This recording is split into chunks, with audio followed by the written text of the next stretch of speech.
అందరికీ నమస్కారం అండి. ఈరోజు మనం ఎస్ఆర్ చింతపల్లి గారు రచించిన అనుమానం అనే ఓ చక్కటి కథను విందాం. ఇక కథలోకి వెళ్దాం. కాఫీ పట్టుకొచ్చింది రాధ. ప్రేమగా కాఫీ అంది. ఆఫీస్కి టైం అయిపోయిన హడావిడిలో ఉన్న కృష్ణారావు రాధ ప్రేమని గుర్తించినట్టు లేదు. చొక్కా తొడుక్కుంటూ అక్కడ పెట్టు అన్నాడు. అబ్బా తీసుకోండి అంది గారాలు పోతూ. కృష్ణారావు అప్పుడు గుర్తించినట్టున్నాడు. కాఫీ తీసుకున్నాడు. రాధ ముఖం చాటంతయింది. బొత్తాలు పెడుతూ ఏమండి అంది. ఓ క్షణమాగి గోముగా కోరింది, నన్ను అనుమానించరు అని. పోక్రాన్లో ఆటం బాంబు పేలినంత ఎఫెక్ట్లో అదిరిపడ్డాడు కృష్ణారావు. అనుమానించాలా? నిన్న?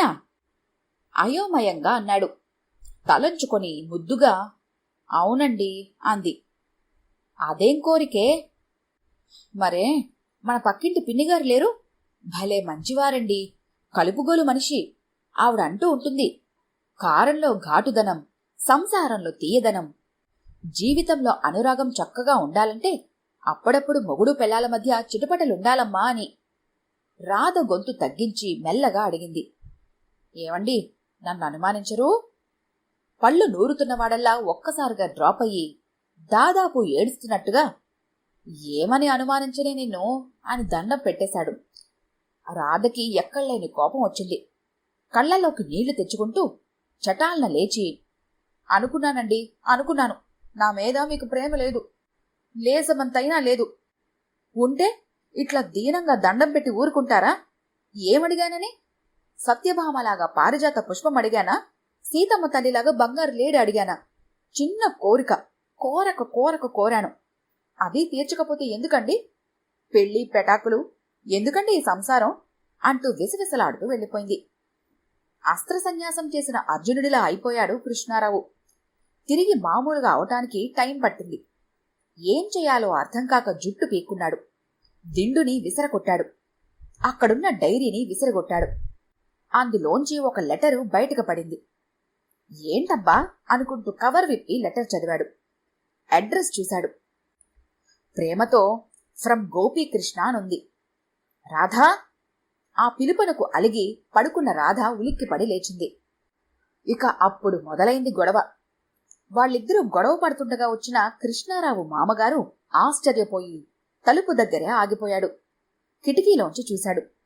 కూతురు ఏడుస్తోంది. అల్లుడు మండిపడుతున్నాడు. చెప్పు, ఎవడు వాడెవడు? ఎన్నాళ్ళ నుంచి సాగుతుంది ప్రేమాయణం? ఎక్కడెక్కడ కలుసుకుంటున్నారు మీరిద్దరు? చెప్పు. రాధ ఏడుస్తోంది.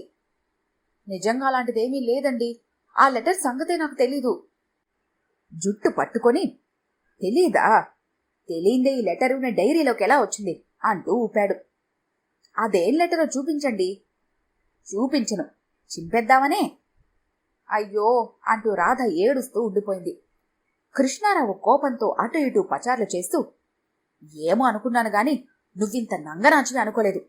నువ్వు ఒలకపోసేదంతా ప్రేమే అనుకున్నాను. నువ్వు చూపించేదంతా అభిమానం అనుకున్నాను. కాని ఇంత వంచకవి అనుకోలేదే. ఎంత ముందు జాగ్రత్త పడ్డావే! నన్ను అనుమానించండి అని పిన్నిగారి మీద వంకపెట్టి కళ్ళబొల్లి ఏడుపులు ఏడ్చావు. మోసం, అంతా మోసం అంటూ చేతిలో ప్రేమలేక పట్టుకొని శివాలెత్తిపోతున్నాడు. రాధ ఏడుస్తూ ఎంత సమాధానపరుస్తున్నా వినిపించుకోవటం లేదు. కిటికీ దగ్గరున్న మామగారికి నా అల్లుడేనా అని అనుమానం వచ్చింది హఠాత్తుగా. లోనికి వెళ్లడమే అల్లుడి మీద విరుచుకుపడ్డాడు. నువ్వింతదాకా వచ్చాక నేను ఊరుకుంటాననుకున్నావా? తీసుకెళ్తాను, నా కూతుర్ని ఇప్పుడే ఇంటికి తీసుకెళ్తాను. రామ్మా రాధ, రా అంటూ రాధ చెయ్యి పట్టుకుని గబగబా నడిచాడు. రాధ బిత్తరపోయింది. కృష్ణారావు కంగు తిన్నాడు. తేరుకునేసరికి మామగారు రాధని తీసుకొని గేటు దాటేస్తున్నాడు. కృష్ణారావు గభాలన పరుగద్దుకున్నాడు. మామగారు అంటూ ఆయన చేతులు పట్టుకొని భోరుమన్నాడు. మీ కూతురు కోరక ఒక కోరిక కోరింది. తనని అనుమానించమని గగ్గోలు పెట్టింది. ఏం చేయాలో అంతుపట్టలేదు. పెళ్లి తర్వాత నేను రాసిన లెటర్ కనిపించింది. దాంతో ఆమె కోరిక తీర్చే భగీరథ ప్రయత్నంలో పడ్డాను. ఇంతలో మీరొచ్చారు. మామగారికి మతిపోయింది. కూతురు వైపు తిరిగి, ఇదేం వెర్రి కోరికే, అసలు నీకు ఆలోచన ఎందుకొచ్చిందే అంటూ మండిపడ్డాడు. రాధ తలంచుకొని కొంగుని వేళ్లకు చుట్టుకుంటూ, ప్రేమ ఎక్కడుంటుందో అక్కడ అనుమానం ఖచ్చితంగా ఉంటుందంటండి. ఆ విషయం తెలుసుకుందామని. ఎవరే చెప్పింది? ఆ పిన్నిగారేనా? ఒత్తి పలుకుతూ మరి అడిగాడు కృష్ణారావు. బిత్తరపోతూ అవునండి అంది. అతని కోపం పట్టలేక షోలేలో ధర్మేంద్ర గబ్బర్ సింగ్ అని అరిచినట్టు పిన్ని అని అరిచి ఆ ఇంటి వైపు పరిగెత్తబోయాడు. వెనక నుంచి రాధ మెల్లగా చెవిలో చెప్పింది, పిన్నిగారు ఈరోజు ఇల్లు ఖాళీ చేశారండి అని. ఇక చేసేదేం లేక జుట్టు పీక్కోసాగాడు కృష్ణారావు.